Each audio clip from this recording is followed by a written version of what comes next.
Magandang tanghali, Luzon, Visayas at Mindanao. Sa mga kaluluto lang ng pananghalian, chinek nyo na ho ba kung may laman pa ang tangke nyo? Epektibo na kasi ngayong araw ang big time na taas presyo sa LPG. Live na magbabalita mula sa isang karinderya sa Quezon City, si Shaila Francisco. Shaila, magkano na ngayon ang presyo ng LPG at bakit tumaas na naman ang presyo?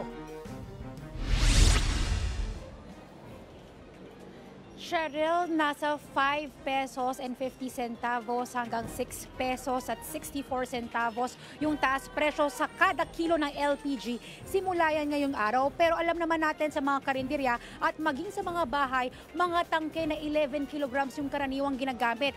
So yung dagdag presyo sa mga mamimili ng mga LPG at mga karinderya, ang papasa din nila aabot ng 60 hanggang 70 pesos.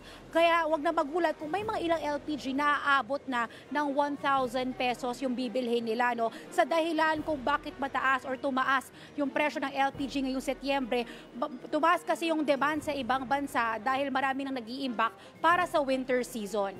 Cheryl? Shaila, dyan sa malalakas gumamit ng LPG, lalo na yung karinderya kung nasaan ka, paano raw yung kanilang magiging adjustment? Cheryl, dito sa karinderya, 4 na araw lang tumatagal yung kada tangke ng LPG nila. So kung nagtuloy-tuloy daw yung taas presyo sa LPG sa mga susunod na buwan, baka mapilitan sila magtaas presyo ng hanggang 5 piso sa mga ulam, pati na sa mga merienda tulad ng banana Q.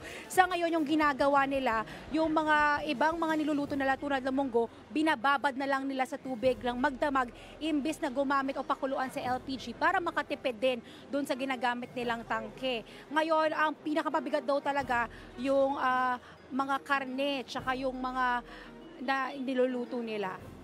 Posible pa bang masundan itong taas presyo ng LPG, Shaila? Cheryl, yun nga yung nakakatakot. Sinabi nung ilang mga kumpanya ng LPG na posibleng tumaas o masundan pa itong mga taas presyo, lalo't patuloy yung pag-iimbak at karaniwan sa historical data natin, tumataas talaga ang LPG pag mga Burr months. Cheryl? Maraming salamat, Shaila Francisco. Sariwang balita ba ang hanap mo? Simple lang. I-click mo na ang subscribe button at ang notification bell para lagi kang updated sa mga balitang dapat mong malaman.